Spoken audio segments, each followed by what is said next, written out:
understand that. But you know what? I never was afraid of the dark. I think the dark's pretty cool. You know, the dark is nothing. You turn the light off, it's dark. Nothing changes. Unless your little brother tells a scary story. And then the dark is scary. So my dad told me that my big brother was afraid of the man in the woods. And he told me that my brother was afraid of the dark. So I got a plan. I wrote a story, and it was scary. I wrote a story that was going to scare my big brother. And because I knew my big brother was afraid of the dark, I waited until it was super dark. And I was waiting up in the upper bunk where he always launched me into the ceiling. And I was up there saying, come on, come on. And my big brother was over in the bathroom brushing his teeth. Come on. And finally, the bathroom light went off. And my brother came down the hall. And he stood in the doorway. I looked at my big brother and I thought, oh, that guy's huge. And then I got a great idea. I said, leave the hall light on, please. And he said, no.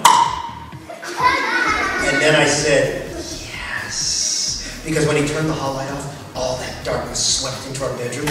I wasn't afraid of the dark. He was. And so he still stood in the doorway waiting. And I was waiting for him. And I screamed, what just went under your bed? And he went, whoa!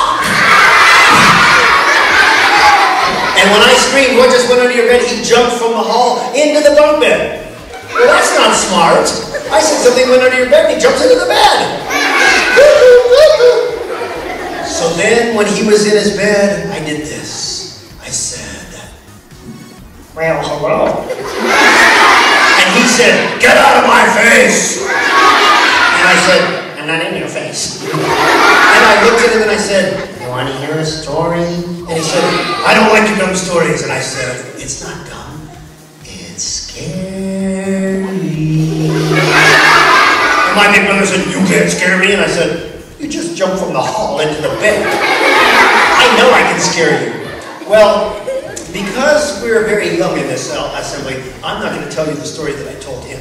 But what I will tell you is when I told him that story, I told it with a lot of voice. I told it with sound effects.